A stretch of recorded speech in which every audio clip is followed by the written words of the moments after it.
Thank you for joining me for another week of Tea Time. It's Monday, it's May 11th, and I'm going to talk about my weekend really briefly, and then I'm going to introduce my special guest. Yesterday was Mother's Day, and for a lot of us, it was very, very different. My daughter is social distancing at her boyfriend's house, and she actually came by yesterday to spend some Mother's Day time with me in the backyard. We had on our masks. We were social distancing, and she made me a beautiful, beautiful gift. I want to show it to you. She started her own company. It says Tea Time with Theresa on this beautiful ceramic plate. Very nice. And she gave me the holder to keep on it, so it comes on a holder. So I have to show you that. And her new company is called Val's Crafty Creations. So if you want to check that out on Facebook. The kid's trying to make a few extra dollars these days. Also, then we Zoomed with my mom, who's in Florida. And again, it was different, very different. All right, so listen, that was my weekend. My week is the same. I'm eating. I can't stay away from the refrigerator, and I'm shopping online. So let me get to my guest because I'm so excited. Hello, Bruno, and we have people watching in already. But I'm here with my friend Doc Gooden is in the house. Hi, Doc. Hi, Theresa. How you doing? Thanks for How are having me. you doing? We've been talking about this for a while, and we finally got together. So thanks for having me. Thank you for remembering. I want to tell everyone, we actually met a couple of years ago through Bat Boy, a Yankee Miracle. Yep. I'm in the show, and you are so nice enough to come to the shows to do Q&A after the shows. And we met a couple of years ago, and then we were also together at other Bat Boy shows. We were in Florida together. We were in the Bronx. We were in Brooklyn. We were on Long Island. And you and I'm really touched. And I want to thank you for your friendship, because you've become a really, really special friend to me. And you make me feel special when I'm with you, and you have that way of that making people feel like that when they're around you. Thank you. Well, you're special, and you're a good friend too, and I cherish that. And thank you for the kind words. I appreciate it. So listen, let's start by saying that you are a 3-time World Series champion, Cy Young Award winner back in 1995. And I want to thank everyone for tuning in. Please like the show and share it, people. Like it and share it. So listen, you grew up in Tampa, Florida, and straight out of Hillsborough High School, you were drafted in 1982 to the New York Mets. Yes, you're telling my age now. Well, I'm right with you, honey. Okay, I'm right there. But the point is that you were going to go to college. Yes. But then you decided, nah. That's true. My parents, very hardworking people. They come from a small town in Georgia, Americus, Georgia. They both had to get out of school in 3rd grade. They work in the cotton field, and they basically self-taught themselves. And so I'm the youngest of 5. I'm 13 years younger than my next sibling. And once they moved to Tampa. I was born in Tampa, as you mentioned. And my parents, they sacrificed a lot. My mom had to work 2 jobs when my dad got sick. And I just was tired of some suffering. So my mom was big on me going to school. So I signed a letter of intent to go to Miami. Especially my high school coach thought if I got drafted, it'd probably be in the 10th or the 15th round, somewhere in there. As you mentioned, I was drafted in the 1st round, 5th pick overall. And when I signed the Mets, I made my decision easier to sign baseball. I'm going to sign right there because I wanted to help my mom out. Get her a nice house, get my dad a car. Well, that was the first. Let's say you signed at 19. Well, you were 19 years old and making $40,000, and you bought 2 things, right? You bought your parents a house, and you bought a Mercedes. Well, no. At that time, I was 17 out of high school, and my signing bonus was $85,000, which is a lot of money, more than we had. I bought my dad a car and my mom a house. My first car was a Z28 Camaro with the nice. Look, and to tell you how naive I was, being from Tampa, a country boy, I had the bunny rabbit paint on the side. I had the dice hanging from the windshield. And 2 years later, I go to New York and I bring that same car, it was like cracking out Dundee coming to New York. So I definitely had to get rid of that card and switch it up. That's great. That is so funny. Oh my God. I went to New York. I traded that card in and got the Mercedes. There you go. You got the Mercedes when you were in New York. Yes. Well, let me tell you something, Doc. I know, listen, you played for the Mets, you played for the Yankees, and I know, and it's hard to say, especially around our friend Ray, but I grew up in Bayside, Queens, and I grew up a Met fan my entire life, okay? And Pat Zachary lived around the corner from me. Is that right? Okay, I know Pat. Nice guy. Yeah, sweetheart. Yeah, and but I was a huge Met fan, and when they won the World Series back in, what was it, 86? 86. Oh my God, we went out with pots and pans, and it was like New Year's Eve. It was crazy. And you guys, and I'm not just saying this, but the fans had a big impact on our season. You guys brought in so much energy and electricity to Shea Stadium. It was unbelievable with all the curtain calls. And then I remember when I was pitching, if I got 2 strikes on a bat, everybody stand up clapping, one to strike out. Even the days I wasn't pitching, it was just fun coming to the ballpark. I mean, Sid feels nice, but I miss Shea. Listen, I have to call it Shea. And remember those beautiful orange and blue square tiles on the outside of the stadium? It was awesome. I loved it. I loved it too. But hey, listen, you know what? I want to tell you that this Thursday, May 14th, will be 24 years that you had your no-hitter. That's Can you amazing. believe that? Is that crazy? Way all this time goes. And, you know, I don't know. Like I'm always a Met at heart, but I always be very thankful for the Yankees and Ray Negron, you know, setting up the meeting with Mr. Steinbrenner. And by the way, Ray's an undercover Mets fan. Don't let him fool you. I know that for a fact. But the opportunity I had playing for the Yankees was special.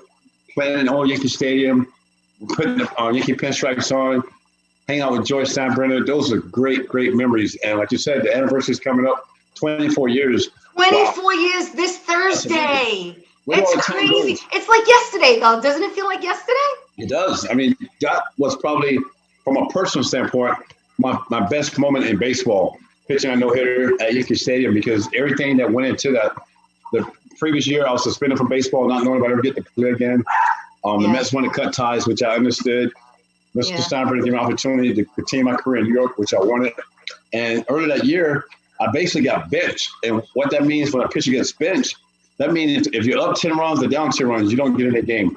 I started out 0-3, and they was trying to decide whether to send me down or cut me. Unfortunately, my good friend David Cohn got the aneurysm in his arm, and that's how I got back into the rotation. Right. Start back into the rotation with the no-hitter. Just an amazing journey. Unbelievable. It is unbelievable. And you know what? I was a big fan of yours back then. You know, obviously, right? Number 16, right? Yes. Number 16. And then, and then you had, left and you had played with other teams. You actually played with, you were with the Cleveland Indians for a year. You were with the Houston Astros. Would you play only one game with them? One game. A lot of people don't even know I was with the Astros. Had one start, and what was funny, I knew 2000 was probably my last year. I just kind of lost the desire to play once my father passed, and I wanted to play in Tampa just so my kids and my high school coaches, early coaches, and my family could see me play. And Chuck Lamar was the general manager at the time, and we could never get it worked out. So I talked to him as soon as the season was over. After the 97 season, after the 99 season, and he said, okay, we'll talk before Thanksgiving. Thanksgiving came and went. He said Christmas came and went. New Year's came and went. And Jerry Hunsaker was assistant general manager with the Mets, who was now, at the time, was the general manager for the Astros. So I talked to him. He said, yeah, we can bring you in. He said, we got a young kid coming back from surgery. We don't know when he's ready. But, yeah, we brought him. So he brought me in, camp as a non-roster. I had one start. Then the young pitcher was ready. And Jerry said, we could put you in the bullpen, or we have a trade for you to go to Tampa. And you were with the Devil Rays for 8 games, right? 8 games, and then they released me. My hometown team, the only time I've been released was by my hometown team. Your hometown team. And let me tell you something. Those were great 8 games for all your hometown fans. Yeah, for my hometown fans, it was great. I was glad I had the opportunity to do it because the team sucked. I mean, the team was bad. It's not the Rays of today. I mean, It just was just getting going. And Nobody was from the games. I probably had more family members there than who was fans at the games. And the Rays just thought they wanted to go a different position, their direction, which actually did me a favor when I look at it. When they released me, I joined the Yankees again. Mr. Steinbrenner called me and said, you were number 11 with the Yankees, right? Yes, I was number 11. But when I came back to last time, I was 17 because Chuck Knobloch had 11. So I was number 11, 96, 97. Yeah. And then in 2000, I won number 17 because Chuck Knobloch was there and he had 11, which I guess he wore with Minnesota. But I got the opportunity to come back to the Yankees and pitch against the Mets. I know. It felt good for you to come back to New York in general.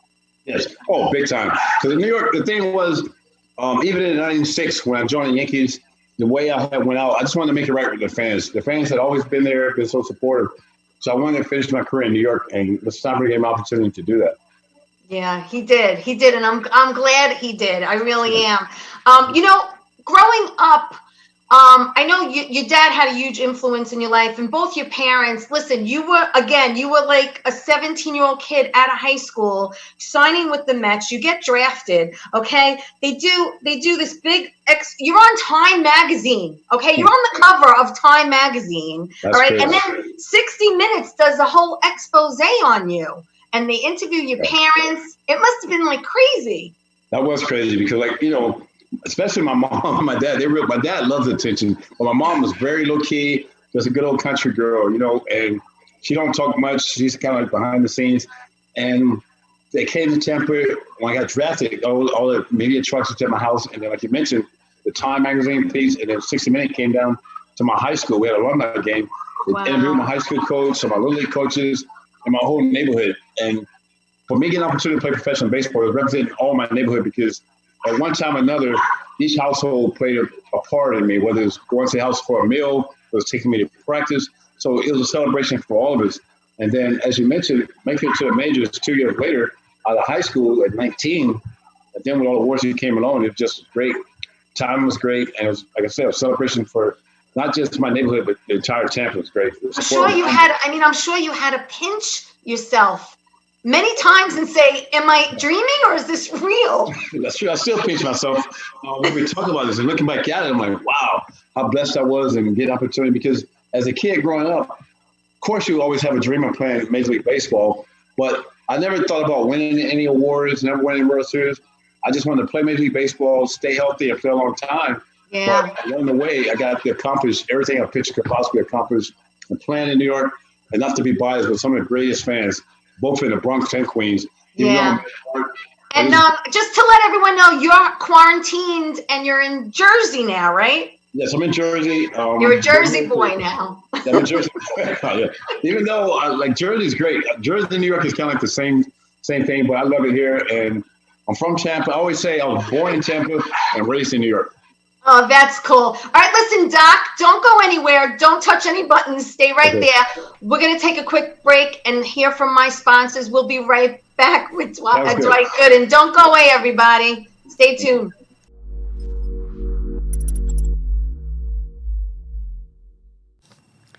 Today's show is brought to you in part by Tavolo Kitchen and Pizza, located at 1919 Wantaw Avenue in Wantaw. Hey, there's something for every night of the week. Tuesdays, pasta night. Wine Wednesdays. Friday, live music from 7 to 10. Sunday, brunch. So check them out at 516-308-4892 or www.tavolokitchen.com. They're also on Instagram. They do catering and private parties. So where do you want to go tonight? Are you bored? Oh my God!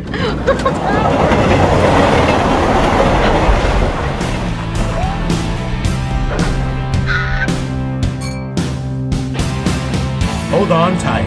We're gonna coast us.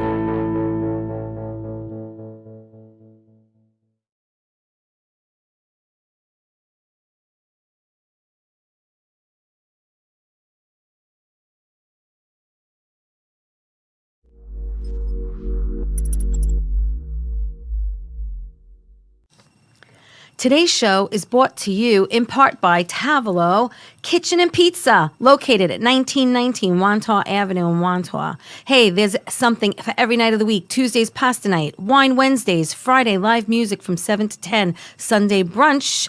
So check them out at 516-308-4892 or www.tavolokitchen.com. They're also on Instagram. They do catering and private parties.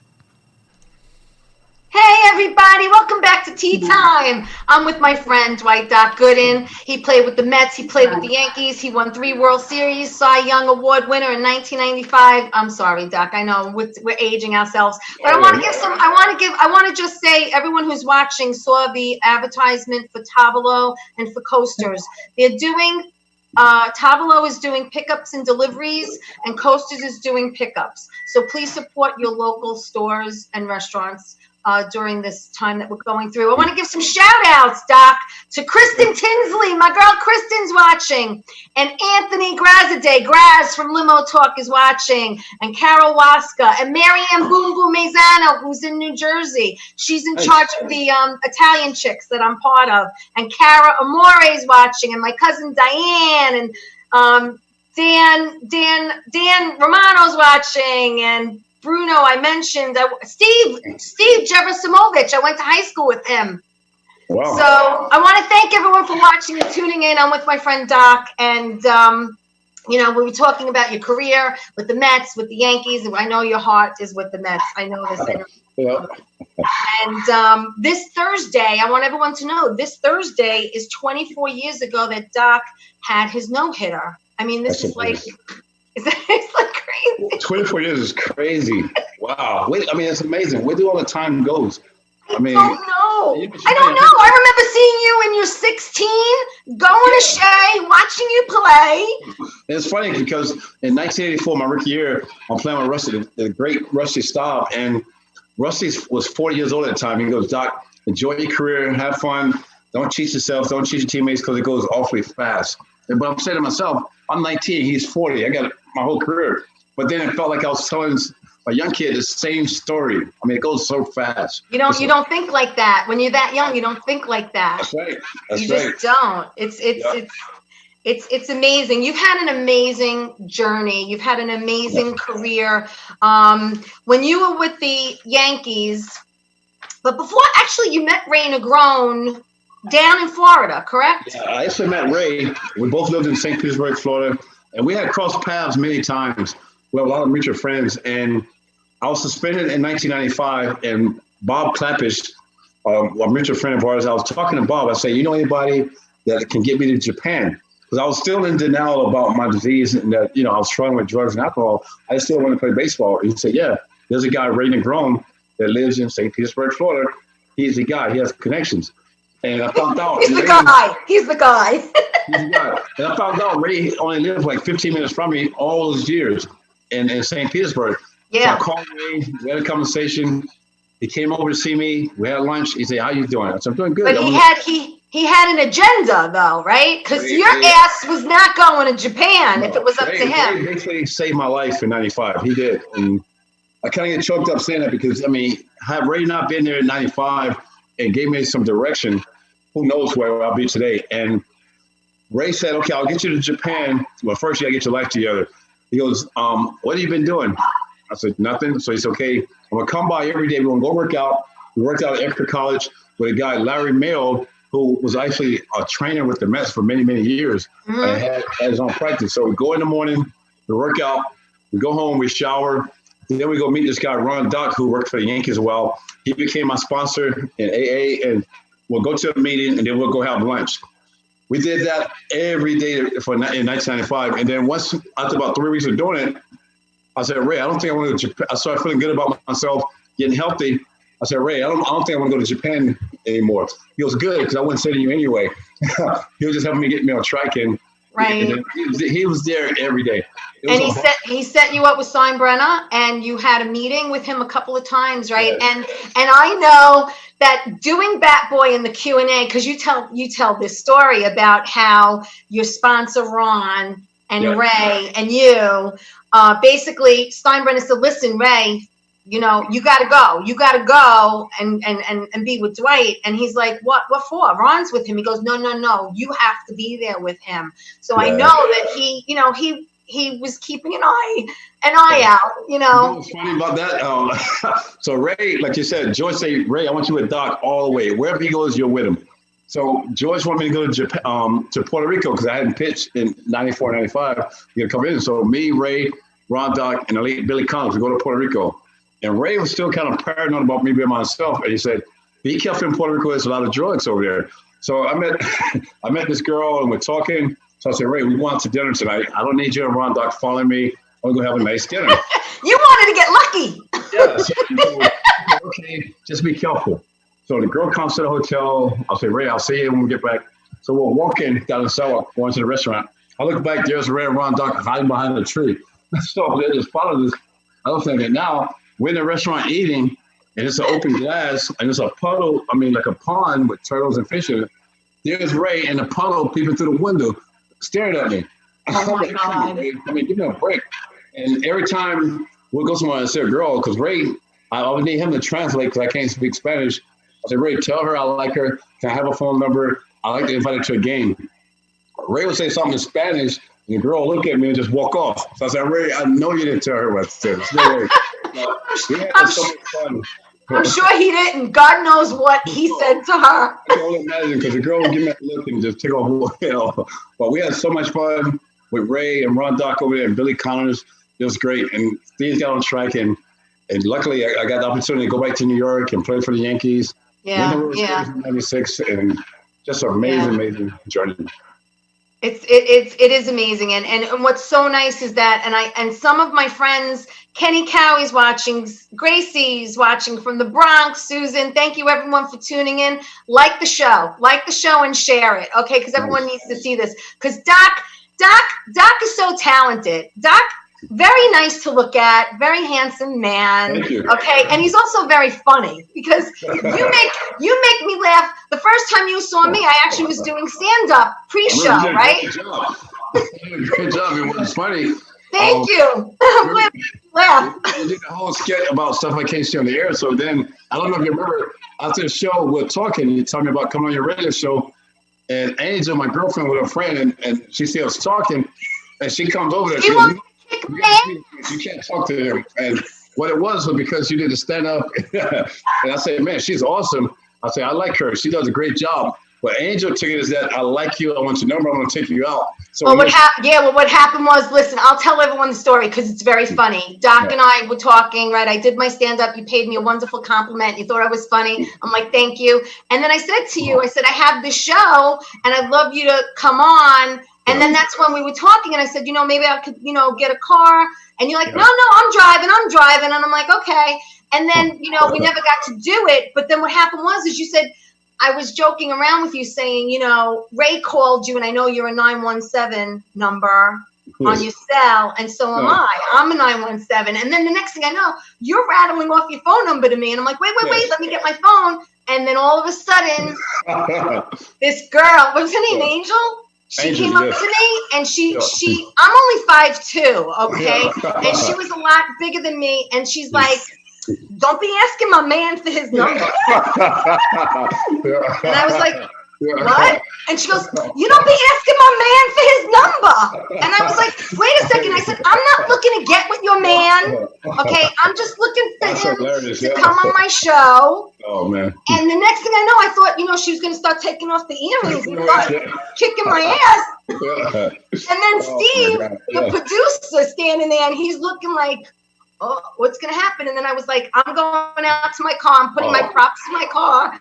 And then I'll try to sneak back in. But I thought I was going to get a whooping that night. She said with the numbers, and I'll try to explain to her. You're like, I know you said to me, don't mind her. I'm like, don't mind her. She's going to kick my ass. We still talk about that at times and laugh about it.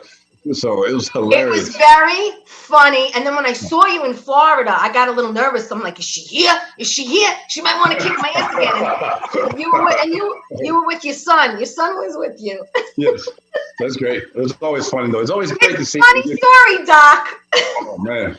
Yeah. No, I love your energy, though. It's always positive energy all the time I see you. I love that. Thank you. I appreciate that. I really do. Well, I want to ask you, we're going to talk about your dad, because your dad was a huge influence about you playing ball. Your dad actually started coaching you when you were young. You were like, I don't know, how old were you? You were like 8 or 9? Yes. I started very young, and my dad, to his credit, he has so much knowledge about pitching and baseball. I mean, he loved it. Like, baseball really his dream, and then it became my dream. And every day after work, he'll come home and say, let's go to the park, whether it's Little League season or not.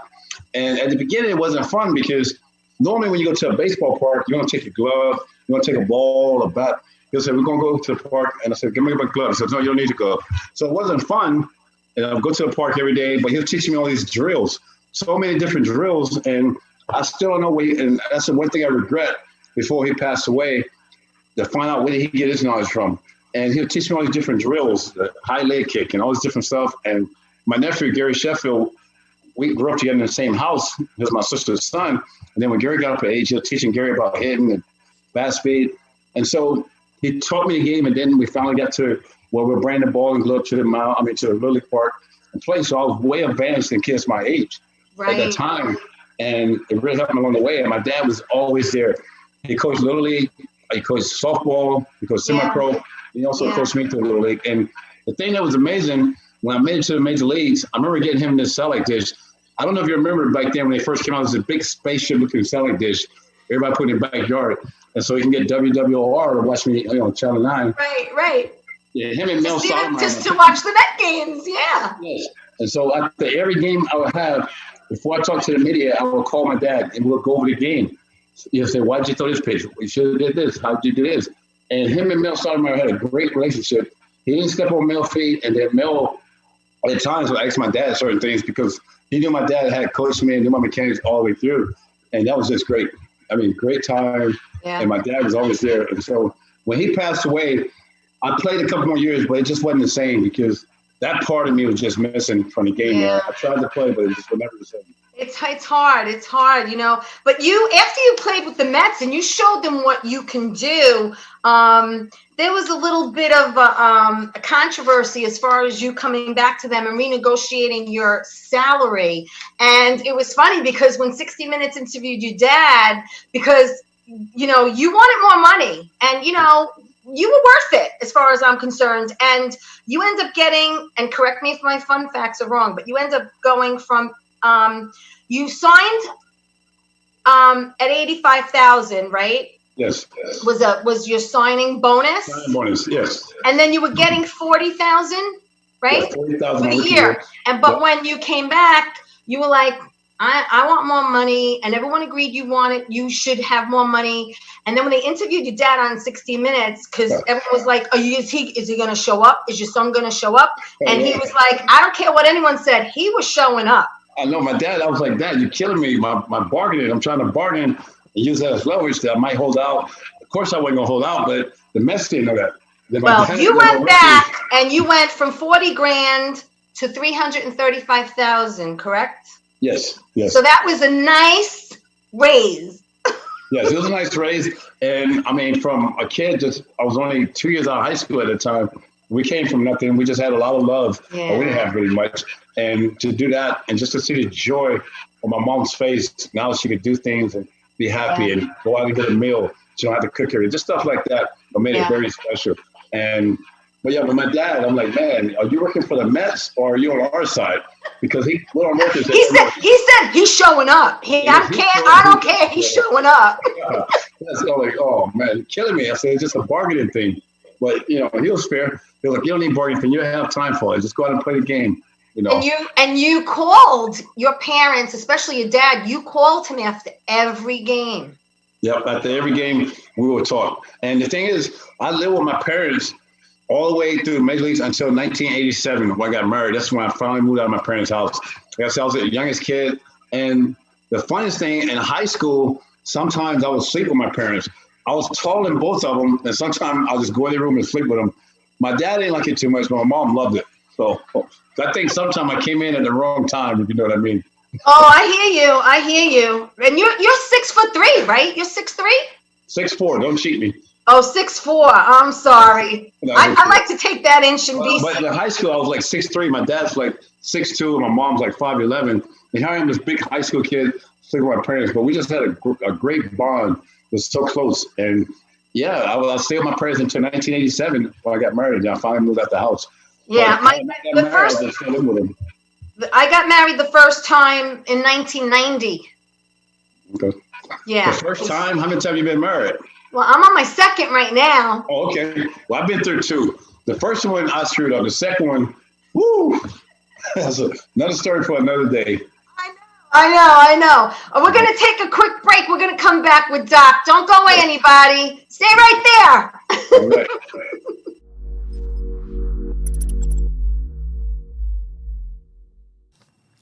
Today's show is brought to you in part by Tavolo Kitchen and Pizza, located at 1919 Wantagh Avenue in Wantagh. Hey, there's something for every night of the week. Tuesdays, pasta night. Wine Wednesdays. Friday, live music from 7 to 10. Sunday, brunch. So check them out at 516-308-4892 or www.tavolokitchen.com. They're also on Instagram. They do catering and private parties. So where do you want to go tonight?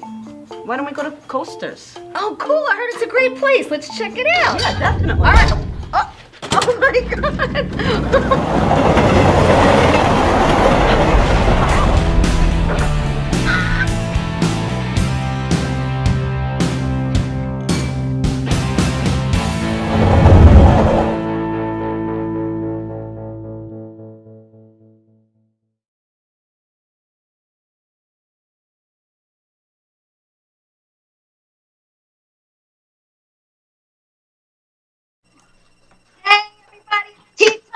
I'm so glad you tuned in tonight because I'm here with Dwight Doc Gooden, played with the Mets, number 16, played with the Yankees, number 11. And I know you listen, you don't have to be a Met fan, a Yankee fan, just a baseball fan, okay? This man was in 3 World Series champions, got the Cy Young Award back in 1995, pitched a no-hitter this Thursday, May 14th, which is Grace's birthday, 24 years ago. Insane.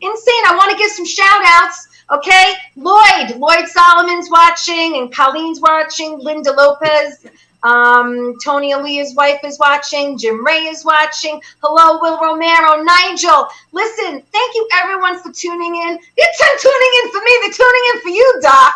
All right, it's good to be here. Thanks for having me on your show. No, thank you. I appreciate it because we were trying to do this a while ago, and it didn't happen, and now this happened, and now you're in the comfort of your own home. Okay, both of us aren't wearing anything from our waist down because no one can see us, right? I got somebody to show me. Can you see my little puppy? Look what a cutie! He's got his Met jersey on. He's got a Met jersey on. What's your dog's name? Cassius. Cassius? Yeah, Cassius. Oh, cool. Very cool. I thought it would be Shay, but I guess I'm wrong. Yeah, it was actually the Angel's puppy. Shay, actually, my oldest daughter's middle name is Shay. Ashley Shay. Love it. Love it. Shay, yes. That's great. That's great. Well, listen. So we were talking about your dad. You mentioned that you would call him after every game. He basically taught you everything you knew. He coached you from like ages 7 to 10, and then you went on to play in school. You got drafted right out of high school. I mean, just like a whirlwind. But I want to ask you, when you were growing up and watching baseball, who were your idols? Who did you look up to as ball players? Well, growing up in Tampa, Cincinnati Reds had spring training there, so my dad used to take me to a lot of the Cincinnati Reds games. So Pete Rose was my guy. And to tell you a quick story how Pete Rose became my guy, and still today he's my guy. We're at a game, and it's like a blowout game, and we're leaving early, and then Pete's leaving early. He's parked right by us. My dad goes, "There's Pete Rose." And so Pete looks over and goes, "Hey, kid, where you going? The game's not over." I'm like 10 years old. And I say, "Hey, how you doing?" My dad said, "Can we get a picture?" So my dad had one of these old cameras in his car, the instant Polaroid cameras where you take the picture and just slide the picture out. Yeah. So he took a picture of me and Pete. Pete signed and goes, "Hey, kid, continue to play well, and maybe you'll make it one day." That's what he told me. I was 10 years old, and I said, "Thanks." So when we go to the spring training games, and if I saw Pete, I was like, "Hey, Pete, how you doing?" He'll come over, talk to me a little bit.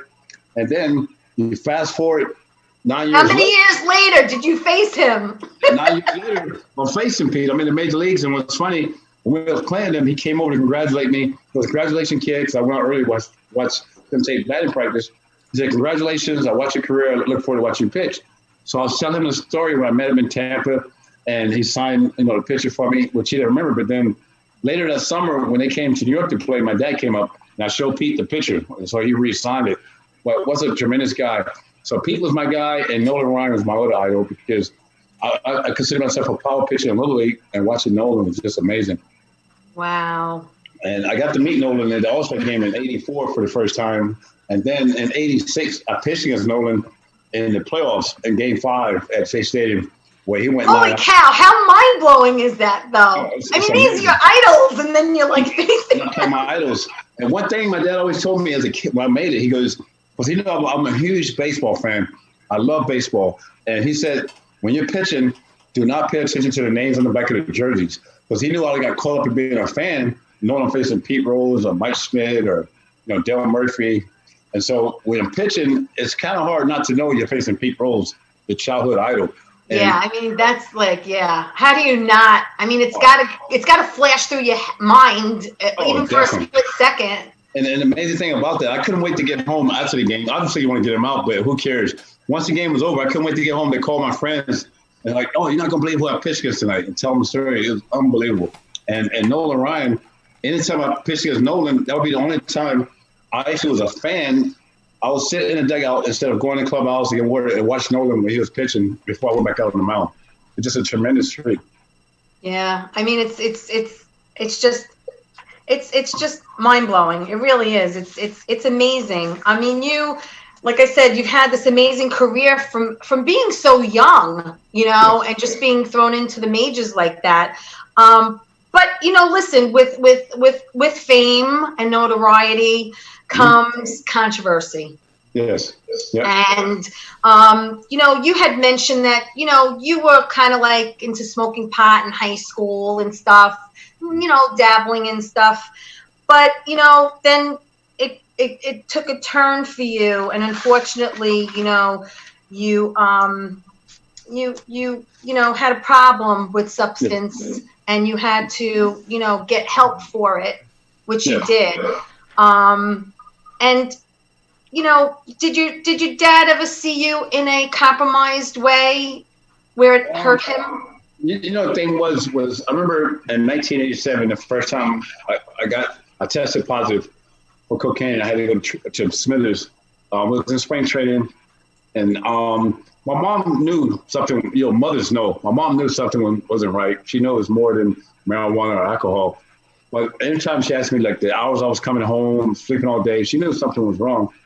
My dad, I don't know if he was in denial or he just didn't know.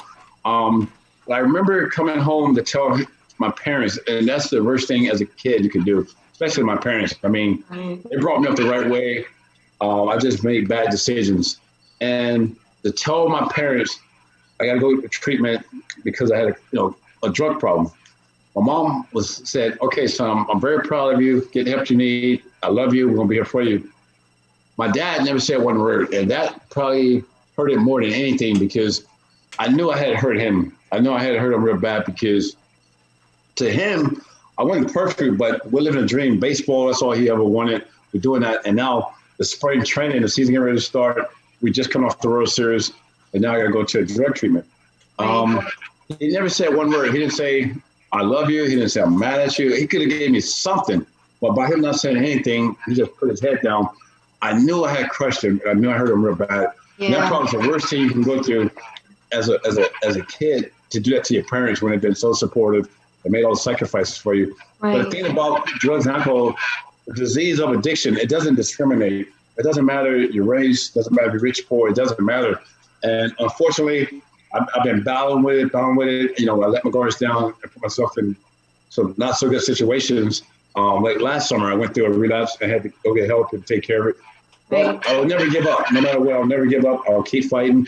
And I just try to turn my mess into a message and share, whether I'm speaking at schools or treatment centers, whatever, the message and the danger of drugs and alcohol. But first of all, I had to put myself in a good place.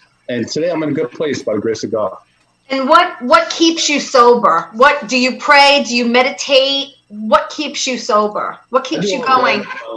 The thing that keeps me above, today I love myself. I think for a long time, I knew how to make others happy, but I didn't know how to make myself happy on a consistent basis. Today I can do that. I pray, I meditate, I go to church. I'm not a religious person, but I am spiritual. I read the big book, I go to meetings, I have a sponsor today. And today I have to keep my recovery first because I just have to, because I can't get comfortable and figure I got this thing now, and eventually I'm getting the same results. It doesn't matter how much clean time you have. Yeah. And just understanding that recovery comes first before my family, kids, everything. Right. And by doing that, it takes care of everything else. And just doing what I do today, and they just try to repeat it. Well, I know that, telling your parents was not an easy thing to do, but you actually had a day that started out as the greatest day and then turned out to be the worst day. Oh, man, yes. And, that's a story that I think not everyone knows. So you want to tell us a little bit about that day that you made a phone call to your dad, and then you made a phone call to who right after your dad? Yeah, that was tough. And you're right, because as a kid playing in the backyard, you always dream of playing in the World Series, winning the World Series. And the ticket tape parade. And the parade. I went. I was there. So and I wasn't happy you weren't there. Oh, my God. You have no idea.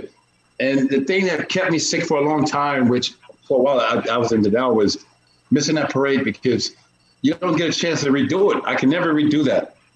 That's the thing you can't share with the fans, what you work so hard for. And you're right. That night we won the World Series. I remember going back out on the pitcher's mound, celebrating with my team. In the clubhouse, celebrating with my team. Just a tremendous feeling because all the sacrifices you put into that from spring training, season, and then now you win it. And I remember going in the training room, calling my dad. My dad, we sharing the lab with Crown on the phone. We did it. And unfortunately, the next phone call went to a drug dealer. What should have been the best day of my career on a baseball diamond and sharing it with my teammates, the fans, my father, turned into the worst day of my life on a baseball field because that was like my intention was to go there, unfortunately, get drugs and go back to the club where I was going to meet the players. But I never left the apartment. I was in some projects in Long Island with a lot of people that I didn't know that became my best friends that night. And I remember partying, and then the clock is moving so fast. And then I'm thinking, okay, I'll get home in another hour. Then I said, okay, I'll get home before the sun come up. Now I'm actually watching a parade on TV in a drug house. At that time, I sobered up, and still today, I can't find the words to describe how I was feeling. Like a lot of counselors say, how was you feeling? I cannot find the words because I felt so low, so embarrassed, so ashamed, self-pity, everything you can think of. And I'm like, wow. And then you see guys, the fans holding cards. We love you, Doc. Thanks for Doc. And I'm not there sharing with my teammates. I remember going home, crying all day, just a lot of self-pity, a lot of shame, guilt. And the sickest part was still trying to figure out how I'm going to lie my way out of this one. When the team already know, my family already know what's going on. Right. And it was something for years that basically kept me sick because I couldn't dig deep enough to tell counselors or somebody how I really felt, the shame and guilt about that. Right. And then not to be able to redo that kept me sick and feeling bad. And today, I mean, I'm okay with it, but I still have days where I feel guilty about that. Yeah, but you know what? You have to let it go. It's something that happened, and we can't, sometimes we all wish that life had a remote control with a rewind button on it, where we can just rewind a moment in time in our life and go back and do it. But that moment in time brought you to who you are today. Yes.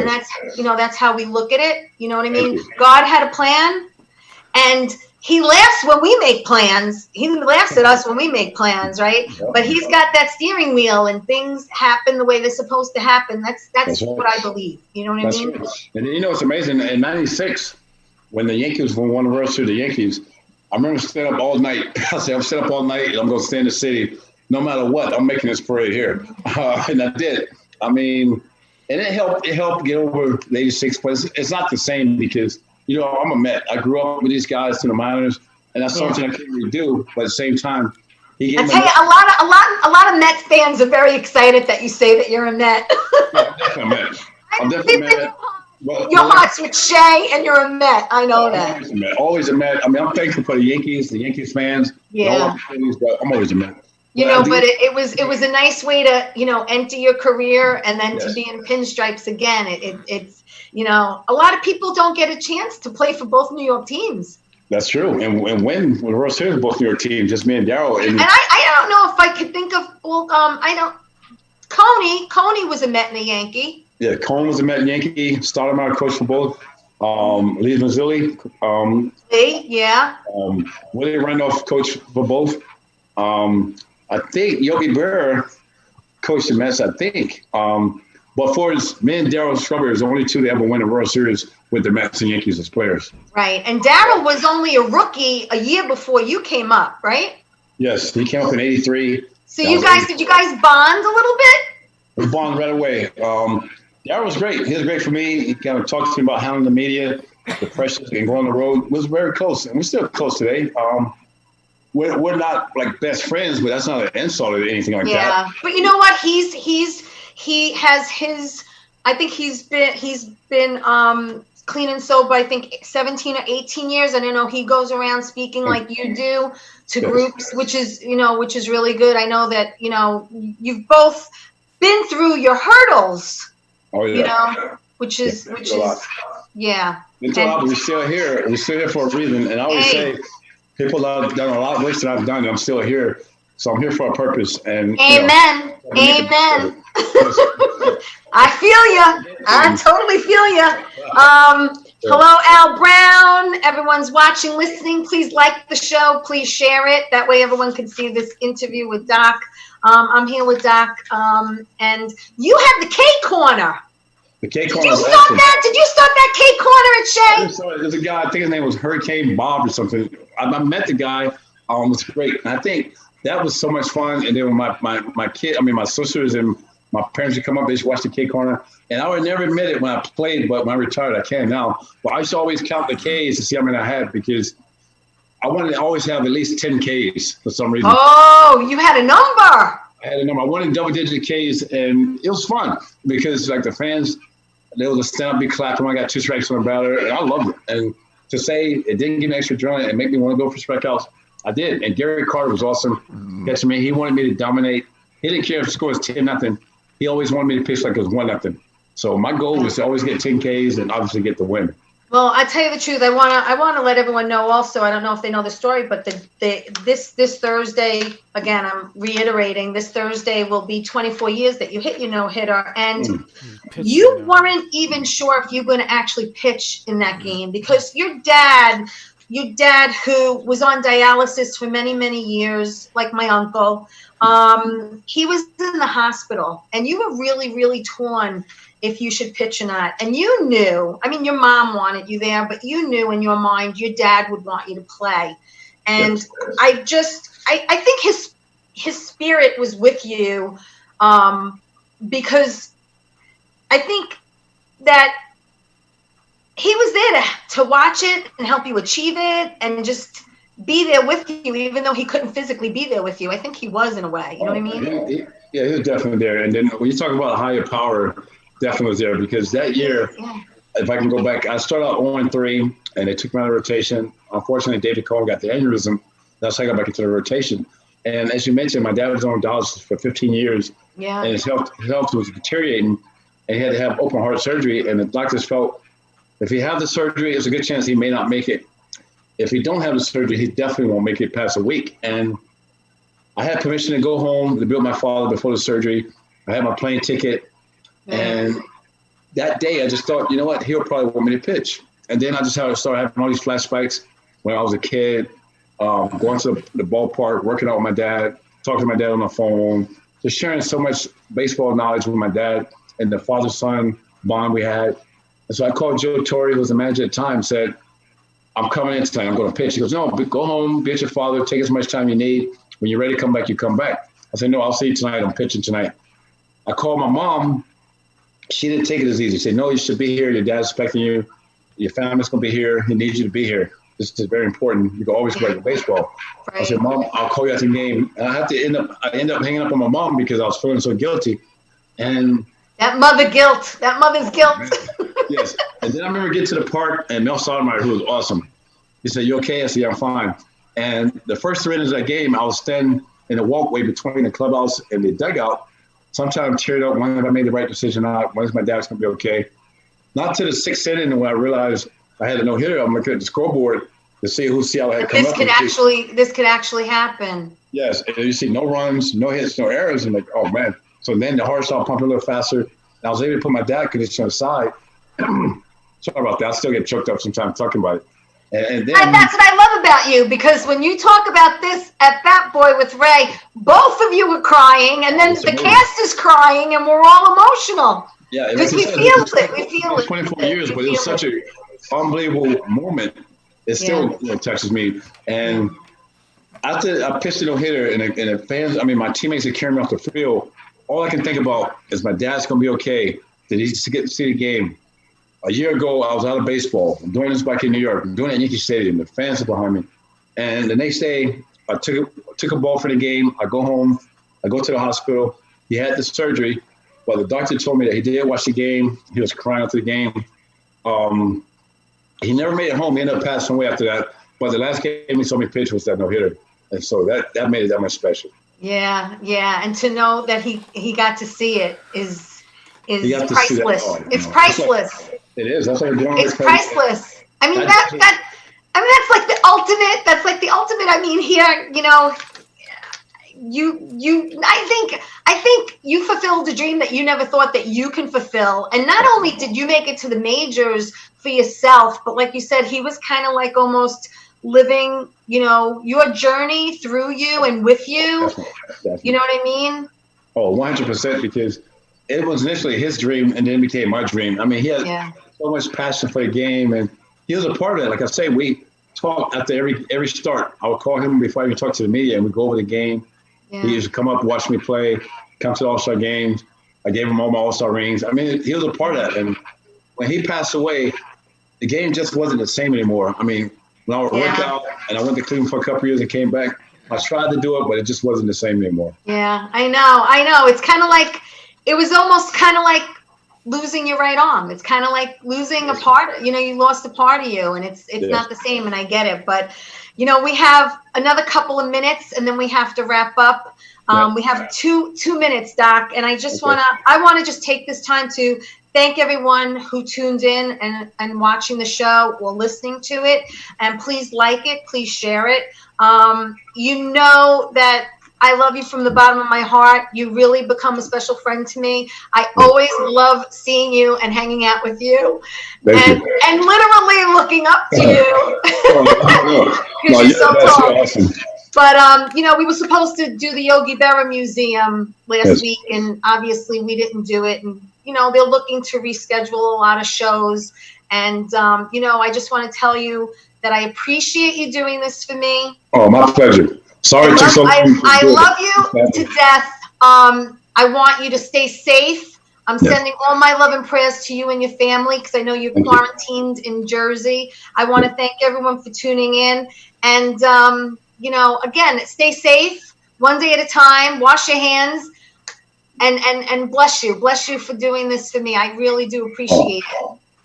My pleasure. Thank you for having me. Oh, real quick, before we go, I have to say real quick, my brother, you're one of my brother's favorite pitchers. Just give a shout out to my brother Sal real quick. Sal, thanks for being a fan. I appreciate you, buddy. Thank you. I appreciate it, Doc.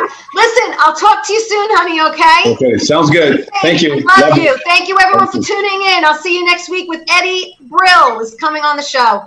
Take care. Okay, love you guys. Thank you. Love you, Doc.